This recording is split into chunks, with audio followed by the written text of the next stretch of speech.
दोस्तों, कुछ लोगों की आदत होती है कि खाने को दोबारा गर्म करके इस्तेमाल किया जाए, लेकिन इन्हें यह मालूम नहीं होता कि यह आदत मुज़रे सेहत साबित हो सकती है। आज की वीडियो में आपको खाना खाने की वो 5 चीज़ों के बारे में बताया जाएगा जो दोबारा गर्म करने से जहरीली साबित हो सकती हैं।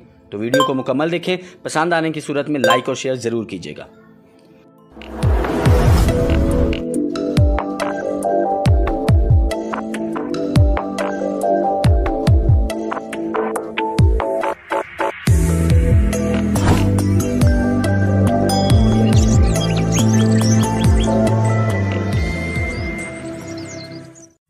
मेरा नाम है मुशारफ अबरार और मैं बतौर तालिबे इल्म तिब आपकी खिदमत में हाजिर हूँ। दोस्तों, दौरे जदीद में वक्त की किल्लत के सबब खाना पकाने के बाद उसे अक्सर फ्रिज या फ्रीज़र में रख दिया जाता है। भूख लगने की सूरत में वहाँ से निकाल कर इसे माइक्रोवेव या चूल्हे पर रख कर गर्म करके इस्तेमाल कर लिया जाता है।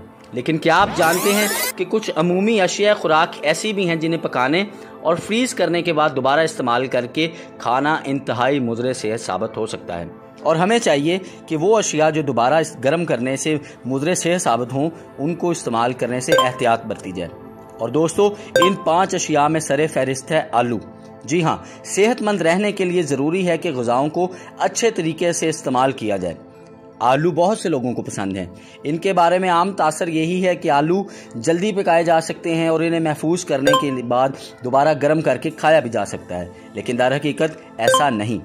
आलू पकाए जाने के बाद अक्सर इन्हें कमरे के दर्जा हरारत पर भी छोड़ दिया जाए तो इनमें बैक्टीरिया पैदा हो जाते हैं। ये बैक्टीरिया फ्रीज़र में जमाने से भी ख़त्म नहीं होता। दोबारा गर्म करने की सूरत में इनमें ये बैक्टीरिया जहर साबित होते हैं। दोस्तों, सेहतमंद रहने के लिए ज़रूरी है कि खुराक को सही तरीके से इस्तेमाल किया जाए। आलूओं की तरह चावल में भी बैक्टीरिया तेज़ी से फैल सकता है और गर्म करने पर भी इसे ख़त्म नहीं किया जा सकता। चावल में बैक्टीरिया का यह हिस्सा फूड पॉइजनिंग का बायस भी बनता है। इनके बारे में भी माहिरीन का यही मशवरा है कि आलू की तरह या तो सिर्फ ताज़ा पके हुए चावल ही खाएं, और अगर नागुज़ीर हो तो इन्हें पकाकर फौरी तौर पे ठंडा करके महफूज कर लें। और दोस्तों, जो तीसरी चीज़ हमारी फहरिस्त में शामिल है वो है अंडे।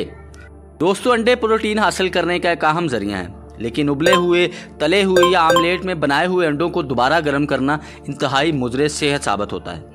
ज़्यादा प्रोटीन वाली खुराकों में नाइट्रोजन की बड़ी मिकदार भी मौजूद होती है, जो गर्म होने पर जहरीली साबित हो सकती है और ये कैंसर यानी सरतान का सबब भी बन सकती है। इन्हें भी पकाने के फ़ौरन बाद इस्तेमाल कर लें। अगर बाद के लिए इस्तेमाल में लाना भी पड़े तो माइक्रोवेव ओवन समेत किसी भी तरह दोबारा इस्तेमाल करने से गुरेज करें। और चौथी चीज़ जो हमारी फहरिस्त में शामिल है वो है दोस्तों मुर्गी का गोश्त। दोस्तों, खुराकें ऐसी भी होती हैं जिन्हें हम शौक से खाते हैं, लेकिन इनका नुकसान सेहत पर पड़ता है। मुर्गी का सालन गर्म ना हो तो खाने का क्या मज़ा। लेकिन ठहरिए जनाब, अंडों की तरह इनमें भी प्रोटीन होती है, यानी इसे ठंडा करने के बाद दोबारा गर्म करना भी खतरे से खाली नहीं। मुर्गी के गोश्त में मौजूद प्रोटीन के अज्जा फ्रिज से निकाले जाने के बाद बदल चुके होते हैं और गर्म करने की सूरत में जहर बनकर निज़ाम को मुतासर कर सकते हैं। दोस्तों, हमारी फहरिस्त में जो आखिरी चीज़ है वो है खाने पीने का तेल। जी हाँ, खाना पकाने के लिए कौन सा तेल सेहत के लिए मुफीद है, इस बारे में जानना नहायत ज़रूरी है। अगर खुराक अच्छे तरीके से पकाई जाए तो सेहत भी अच्छी हो सकती है। सूरजमुखी, कैनोला ऑयल और खाने पकाने के लिए इस्तेमाल होने वाले दीगर ऐसे ऑयल जिन्हें ठंडा यानी कंप्रेस किया गया होता है, इन्हें भी दोबारा इस्तेमाल करने से परहेज़ करना चाहिए। हाँ, अलबत्ता अगर आप सरसों के तेल में इस्तेमाल कर रहे हैं तो फिर इसकी कोई ममानियत नहीं, जबकि वो ऑयल जो ठंडा करके कंप्रेस किया गया हो इसमें ओमेगा 3 फैटी एसिड की खासी मिकदार मौजूद होती है, जो हरारत के बारे में हसास होता है। तिबी माहिरीन के मुताबिक इन्हें गर्म करके खाने से गुरेज करना चाहिए। दोस्तों, उम्मीद है आज की वीडियो आपकी सेहतमंद जिंदगी के मेयार को बेहतर बनाने के लिए मुआवन साबित होगी। तो लौट आओ कुदरत की तरफ, जहां सेहत के पुरअफ़ज़ा खजाने आपके मुंतज़िर हैं। तंदुरुस्ती मुबारक। पाकिस्तान जिंदाबाद।